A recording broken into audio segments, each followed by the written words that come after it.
Welcome to the Anti-Noise Experience YouTube channel. I almost said podcast because I do have podcasts. Been doing podcasts for since 2018 for a couple years. And then I realized I should do some videos on products that I use and recommend. I used to be able to have an Amazon store and I could get a little bit of credit for selling stuff, but they took it away because I wasn't a big enough seller. Kind of like here on YouTube, I'm not a big enough guy on here that I don't get the ad revenue anymore. Got to get 1,000 subscribers. I've got about 50 or 60. So if you would, I used to never understand why everybody'd say, hey, open up the, hit subscribe button on their videos. But it's because, it's all important to, if you want it for that, ad revenue. It's a little bit, but hey, everything matters. I enjoy just doing this content and I do it for free anyways, which is basically what I do. But, it's always, we live in a world where it's always nice to maybe get a little money. So please hit that subscribe button, like or not like, it's up to you.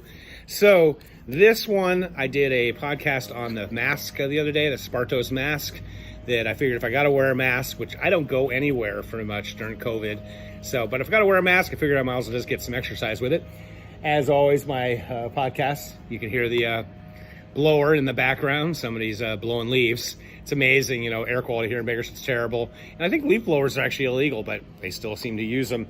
So today's product, so I had that mask and I've been using it occasionally. This is the YYST. And if I was not half-ass internet research, I would go on my Amazon and get the exact name of the thing. But it's basically a swim tethering thing. I Googled it and found this one seemed to be the best one at a decent price. Took a while to get to me because during COVID, everybody's ordering all this exercise gear.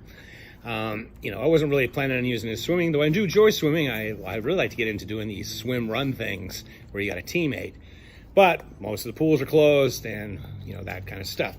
So this thing comes in a bag, nice mesh bag, so it will dry out after you've been in water. And as I showed you, I installed it, or later on, I'll show you how to install it in the pool. You got the bag, you got this belt, and it's pretty nicely padded neoprene. I just wet because I just got done doing a workout. It's pretty soft. I'm running along pretty hard pulling on it, and it fits me. I've got a 42 inch waist and I can get it around. It's got a nice, clasping system, works out pretty good. And then of course you got the tether. And in this video, I'll show you how to install it on something in your pool so you can run or swim. This end is what we tie around on to the thing. In fact, my son was literally tying it instead of looping it, where you're supposed to basically loop it. So he put this in here and make it loop it, and he was actually literally tying it. I was kind of worried that he would run along and it would snap him in the back. And in this video, you'll see him using it running in the pool. What I highly recommend is I wouldn't go barefoot in the pool. I mean, you can, but the pool's pretty tough on your feet, and kind of the whole point of running in a pool is to be a little less beating up on your body, especially if you're injured. You can get those flotation devices and then kind of running and with your legs spinning and not touching the ground. I kind of like pushing off the ground. I started pool running at my 24-hour fitness years ago because the pool is only 4.5 feet deep, 25 yards long, and I would run back and forth in it and get a really good workout. And plus what I liked about it is you're in the cold water, so you'll burn a little more calories. It's humid as heck in there because not only you got the pool, but you got the jacuzzi and the steam room, so you could get some humidity, which you often hear me and the jester complaining about. So you could get really great workout and get your heart rate up. And I found it was kind of a 4-to-1 ratio. 400 meters would equal about a mile, and I would just do laps in there. And when I was really consistent doing it, I also set my best PR in a 24-hour race, and I ended up doing 93 miles. And I think it was a lot to do with the pool running. Now I've just got my backyard pool, and since I'm spending a fortune keeping it clean and blue, I might as well use it. It's amazing. If you don't have a pool, do not get a pool. It's a ton of money. Yeah, when you got kids and they're little, it's okay. But I figure, say it's $2,000 a year, which is probably low, probably more like $3,000 a year to keep a pool blue.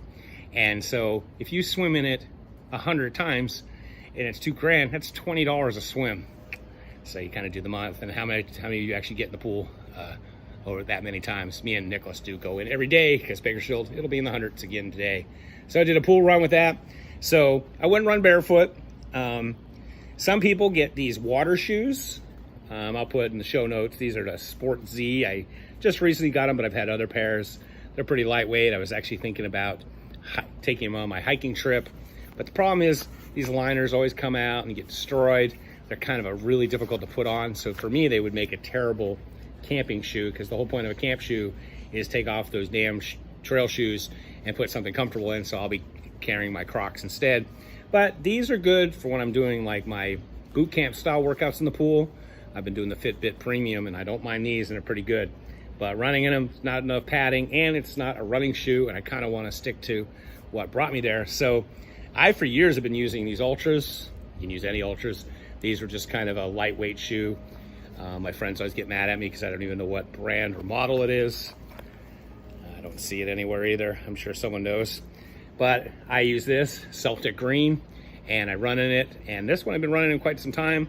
It's holding up pretty good. And so today I did a 4 times 4 minutes and got my heart rate up with my Training Peaks Garmin watch. The fields that I use when I'm running, let me just get here. I use the run indoor, and I have it at heart rate zone, and I try and get it into, you know, the aerobic zone is 2. No, the aerobic zone is 3. Easy is 2. So I'm trying to get it into the 3s, depending on how I'm feeling that day. And then I have my heart rate showing. And I was getting the 120s today.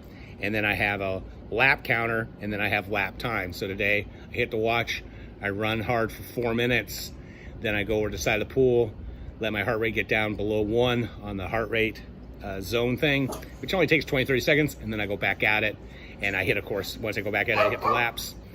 And that's Mushu, the chug, barking, of course. So that is kind of my review of this Tether, and in the show notes I will put a link to it. It's a really good little product. My son even bought his own, and we've been using it a couple times a week, if not more, and I think it really will help with my running and conditioning, and it definitely helps if you're having some sort of injuries, because I always say, you know, those multi-million-dollar racehorses, they often build pools just for them to run, to get some cardio and keep their legs fresh. So, you know, because they're putting in a lot of money. So it's good enough for horse racing. It's definitely good enough for you. So until next time, stay healthy, be boring, not epic. So I just got done doing a run in the pool with this handy Tether. I'll put a link in the show notes about it. So you got a Tether here. This is the belt that goes around your waist, and that's Molly walking in front of the camera, and she needs to get away. So you have this loop here. You take this loop, and I wrap it around my illegal swimming pool slide. In fact, a friend of mine saw the slide and wants to buy it. And you're here in California. I don't know if the rest of the country, you're not supposed to have a slide. So you got this hoop, you put it on here. You could tie it to, I got like a rail over there, handicap rail to get out of the pool. So you go here like this, and that's safe and secure.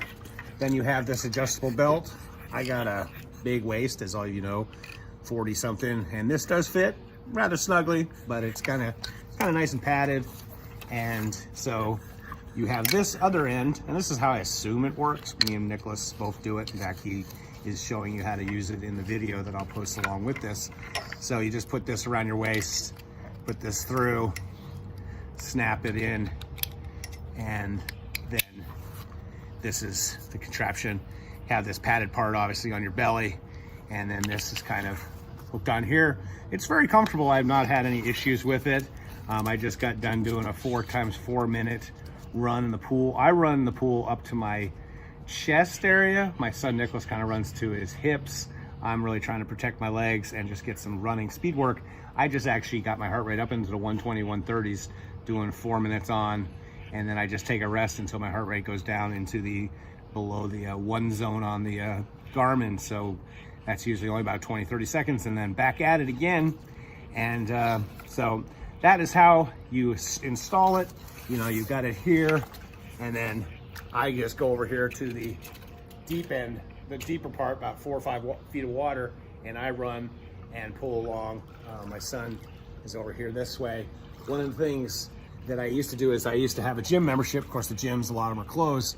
I would run in a 25-yard pool, and I thought it was like a 4-to-1 ratio. So like 400 meters in a pool would be about a mile. And you get a definitely good workout. Way back when I had my 93-mile, 24-hour PR, I did a lot of water running. That was way back in 2013, 2014 at Beyond Limits. But I'm trying to incorporate it again. It's pretty much a poor man's Alter G, and I highly recommend checking it out and doing it. You can definitely work on your form and just kind of save some of the pounding on your body, especially if you're injured running in the water. I mean, yeah, you can put those floaties around your waist, but then you're just running in like space. Your legs are just twisting along. And here comes Molly the pug, and she has to get into the video. So until next time, stay healthy, be boring, not epic. My ass showing? No.